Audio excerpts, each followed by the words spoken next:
Anies ini pengecut, gak berani, gitu ya, penakut, dan gak mau bertanggung jawab terkait apa yang sudah dia lakukan. Karena dia sama sekali gak komentar sampai sekarang. Gitu. Ribut-ribut kayak gini dia gak komentar. Jadi dalam kesimpulan saya, bahkan Mardhani Alisera yang bicaranya miring-miring, yang agak-agak melambai gitu ya. Bagi saya ternyata Mardhani Alisera jauh-jauh lebih laki-laki dibandingkan Anies Baswedan sendiri.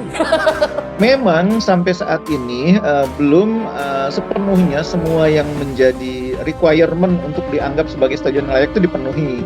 Contohnya soal akses gitu ya, yang belum sepenuhnya terbuka. Aksesnya kan masih cenderung terpusat di satu titik sehingga dikhawatirkan bisa menjadi ancaman jika terjadi sesuatu. Yang kedua area parkir, memang area parkirnya kan lahannya memang agak terbatas.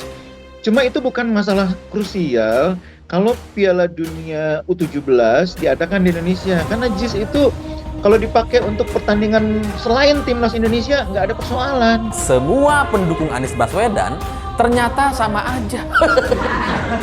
Dari yang nggak sekolah sampai yang profesor sama aja. Sama-sama mabuk.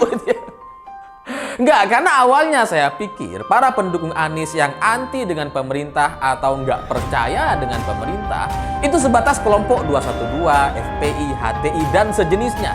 Awalnya saya pikir kayak gitu, tapi sekarang dengan ribut-ribut JIS yang mau direnovasi, akhirnya semua para pendukung Anies dan orang-orang yang awalnya saya pikir itu cukup netral, itu ternyata sama mabuknya. Sama-sama nggak percaya dengan pemerintah. Konsultan Desain Bureau Happold sebut pembangunan JIS tak sesuai panduan. Konsultan Desain Bureau Happold sebut pembangunan Jakarta International Stadium, JIS, tak sesuai panduan. Polemik JIS belakangan menjadi perbincangan jelang Piala Dunia U17 2023. Indonesia akan menjadi tuan rumah Piala Dunia U17 2023 yang akan digelar pada November-Desember 2023 mendatang. JIS berpotensi menjadi salah satu venue yang bakal ditunjuk, namun banyak permasalahan yang mengenai stadion tersebut yang menjadi perbincangan belakangan. Mulai dari akses yang sulit, karena tak bisa dimasuki bus pemain, hingga kondisi rumput yang dinilai tak sesuai standar FIFA. Padahal, JIS dibangun dengan gadang-gadang stadion internasional. Bureau Happold, konsultan desain asal Inggris, terlibat dalam pembangunan stadion ini. Belakangan, Bureau Happold memberi klarifikasi mengenai hal ini. Bureau Happold tidak diminta untuk mendesain stadion JIS dan tidak pernah pula mendesain stadion ini. Lebih lanjut, perusahaan juga tidak terlibat dalam pekerjaan konstruksi apapun yang dilakukan kemudian. Demikian pernyataan resmi yang diterima Okezone, Minggu, 9 Juli 2023. Menjelaskan posisinya, Bureau Happold mengaku hanya diminta membuat panduan desain.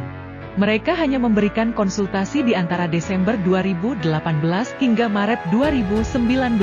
Pihak Jakarta Konsultindo, Jakon, meminta Bureau Happold untuk membuat panduan desain, serta memberikan jasa konsultasi, mulai Desember 2018 hingga Maret 2019. Lanjut pernyataan tersebut, lingkup pekerjaan mencakup persiapan untuk membuat panduan desain, preparation of concept design guide, penilaian untuk pembuatan panduan desain, preparation of concept design guide, penilaian untuk soal teknis dan komersial, technical and commercial assessment, konsep rencana induk untuk area di sekitar stadion, konsep master plan for the surrounding area, serta peta jalan implementasi proyek, implementation roadmap. Lanjut keterangan itu.